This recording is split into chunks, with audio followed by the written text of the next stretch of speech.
since I'm a kid who grew up in the 90s, I'm one of those really typical 90s babies, as in anything that kind of pulls on my nostalgia tail, I tend to turn around and take notice of it. And I remember when the very first Transformers film came out in 2007, I think, and how exciting that was to kind of hear Optimus Prime's voice again and kind of see what it would be like to finally get, a really good live action version of the Transformers. Now, they've been releasing them pretty consistently every 2 to 3 years since then, and they just released the 7th iteration. It's kind of weird way to put this. It is still the 7th Transformers film. However, it doesn't necessarily make sense how it connects to 6 of its other ones, let alone whether or not it connects to the Bumblebee, which was good enough to be its own film, as well as what would hopefully have rebooted the whole series, because there's a lot of shit that goes on in these films that really, really big fans of the toys and the cartoon back in the day, they didn't like. They didn't like a lot of. And I understood some of why those certain liberties were taken. For example, one thing I've hated in the series ever since the beginning is there aren't a lot of robots. Like, why are there not a lot of Autobots ever in any film? I think the one that has the most might be the second one, being Revenge of the Fallen. But none of them are really taken seriously. It's the 3 motorcycle ones, then it's the 2 joke ones. One's like an ice cream truck, and they're just joke comedy relief characters. But out of like main storyline driven characters, it's Optimus, it's Ironhide, it's Ratchet. Jazz is already dead because he dies in the first one. And Sideswipe. Like, those are the only kind of major ones that have any sort of substantial output to the story. But then the majority of them disappear by Darker of the Moon 2. So there's this really weird thing that happens when it comes to the robots they decide to use. There's no continuity amongst them. And sometimes you'll have 1 or 2 that'll die, and you have 1 or 2 that will just disappear. And it just doesn't make any sense. And truthfully, there should be more of them. There should be more Autobots incorporated in this team-up of things. But the focus is never on the Transformers. The focus is always on the human aspect, being, the first 3 being the Shia LaBeouf character, then the second trilogy being the Mark Wahlberg character, and then you had Bumblebee, which took a step back from all of that and kind of rebooted everything. But even then, you get this new one, Rise of the Beasts, and it still focuses a lot on the human character. Granted, I understand that you have to have some sort of a human presence involved in order to, I guess, make us feel connected.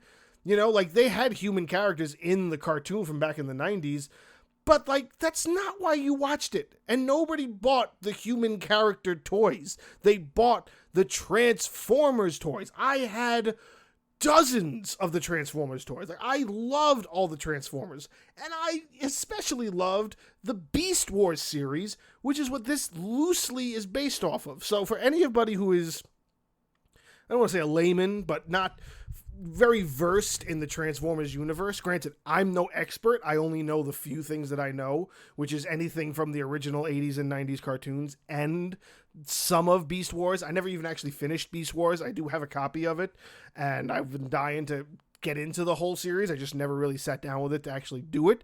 But here's what I know. Beast Wars is a reimagining of the Transformers story. It isn't taking place separately. This is what actually would have happened if, instead of landing on Earth in modern times, or modern times for the films or the cartoon, instead they landed during the dinosaur age, which is why Megatron is a Tyrannosaurus Rex in the show.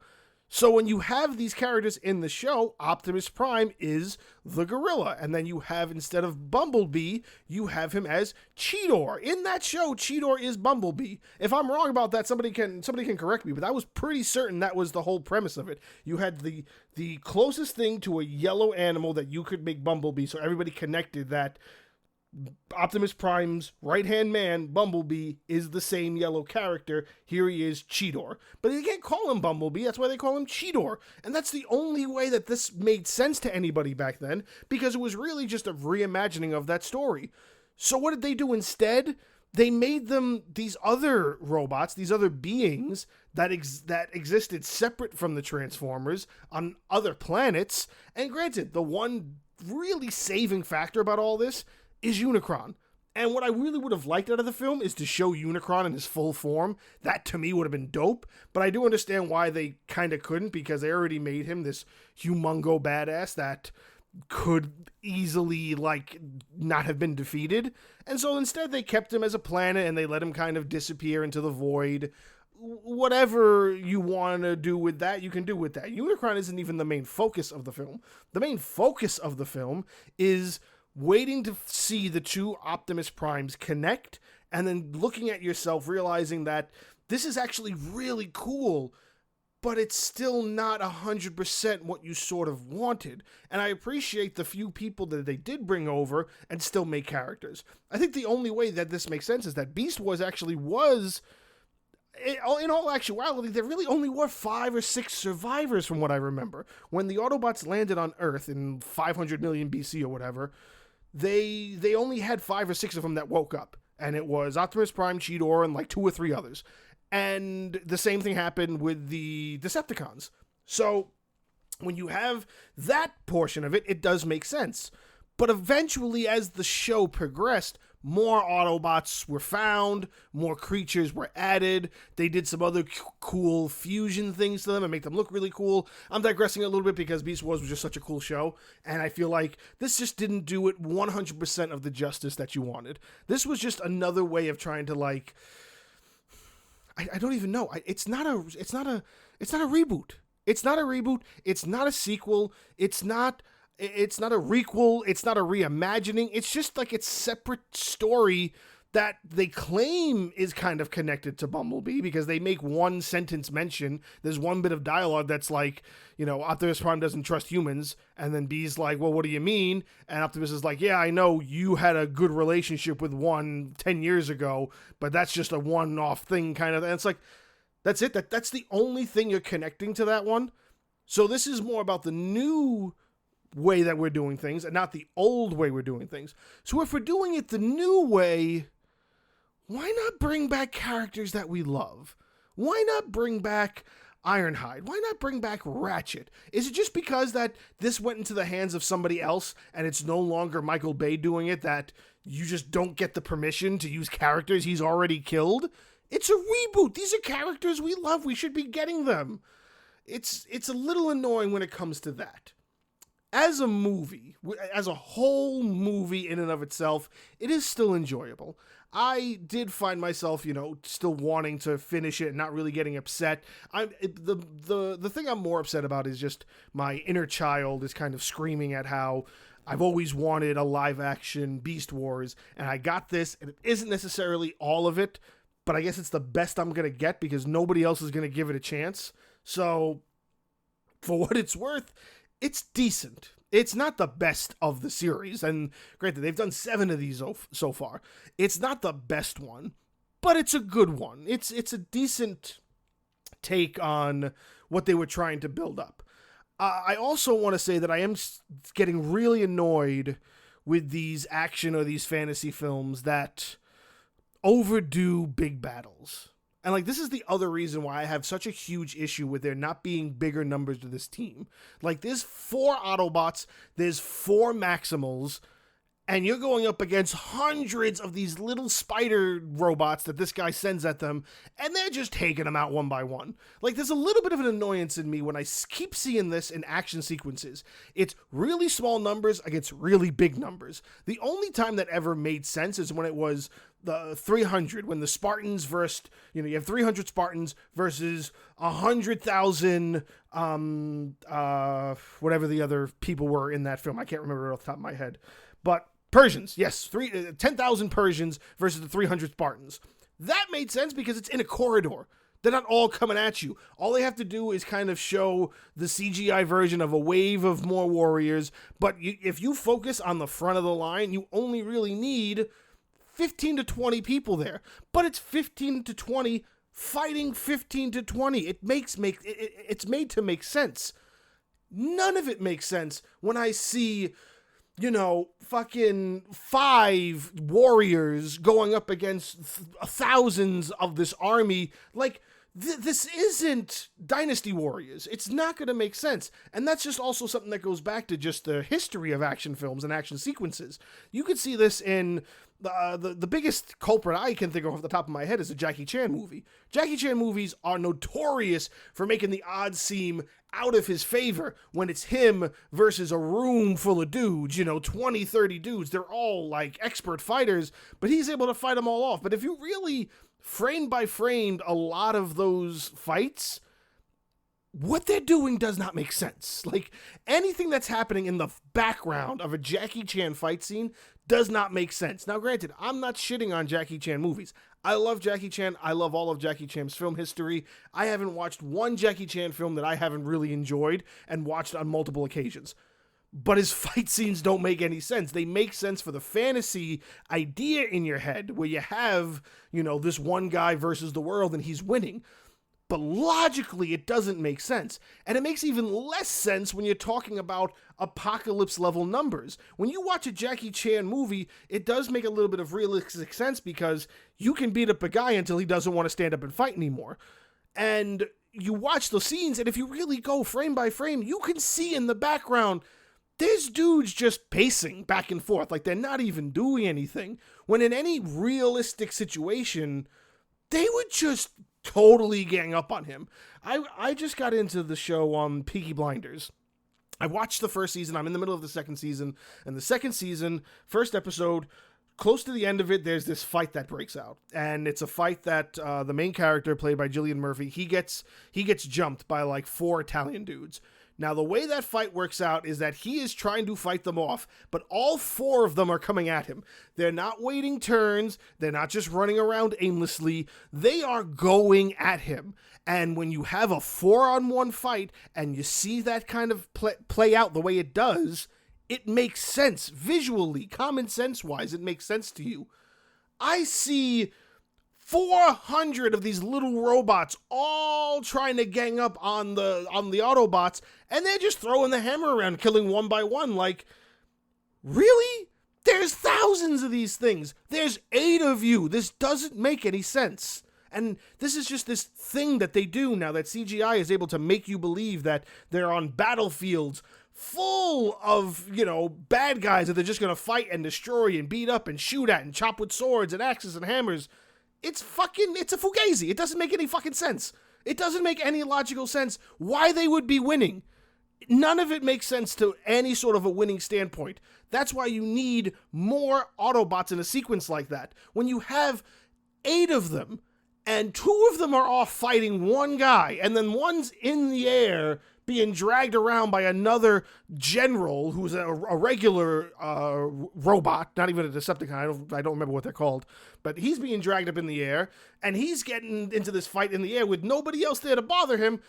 That leaves you with, 5 warriors against thousands? This doesn't make any sense. And this is just what every fantasy or action film does. They did it in the Avengers, and even in the Avengers, they tried to make it make sense by getting all of the warriors from Wakanda and all of the wizards from the place where Doctor Strange comes from, and they made it make sense for that. So it's all these warriors versus all those warriors. But in all actuality, if you didn't have those 2 regimes of just all these fighters, it still wouldn't make any sense. Because now you're just talking about all of the main warriors, the main Avengers, all fighting this army of thousands of people.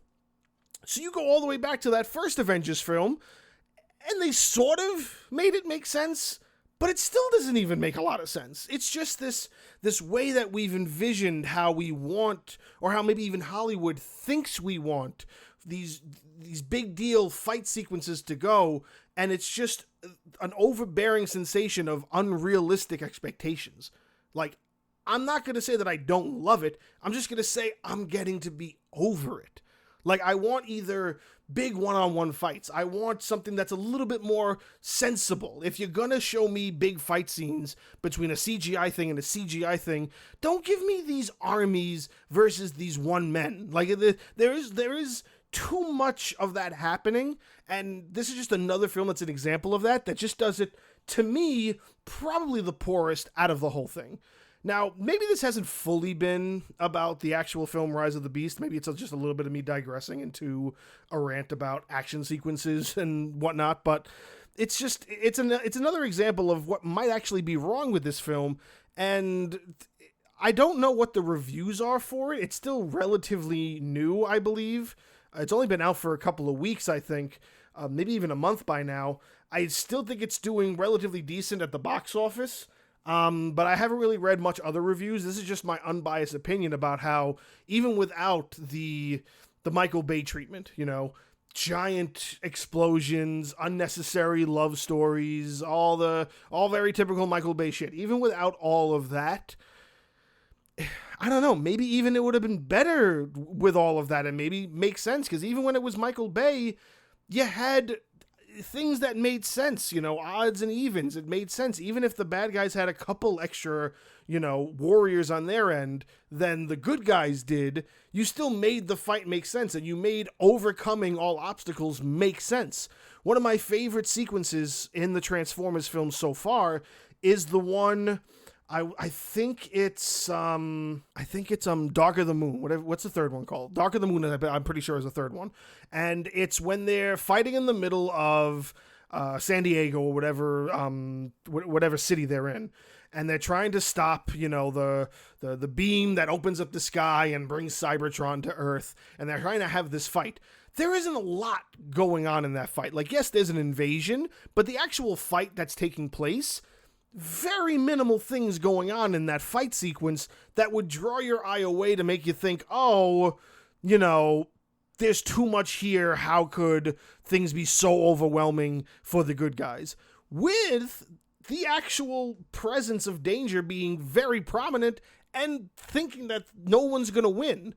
That's very prominent in that ending of that film. And of course, the good guys come out and are victorious. That's the kind of feeling you want to give to a movie. You want to bring this sort of sensation of dread without things being so overwhelming that when you see the good guy come back, it doesn't make any sense. When you have Optimus Prime versus 100 little robots, yeah, maybe you think he's gonna lose, but these are fucking foot soldiers. These is nobody. If you told me that it was Optimus Prime versus 100 Megatrons, yeah, Optimus Prime is fucked. He's getting killed. He's getting murdered. He's getting scattered all over the fucking ground.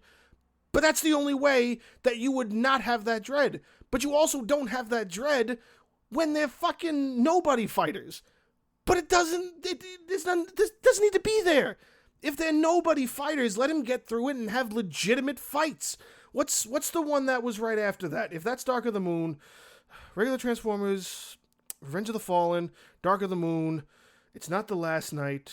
The Last Night was the one right before the one with Bumblebee. Age of Extinction. When you have Age of Extinction, where he has that big fight with like the Autobot hunter in that film, you know that that's going to be a tough fight for him, even though it's Optimus Prime. So when he has that tough fight and he comes out victorious, that to me has more meaning than 8 warriors versus 1,000 warriors, because to me, that's just too overwhelming. And the idea of you making it so overwhelming already defeats the purpose, because you know they're not going to get overwhelmed to the point where they lose.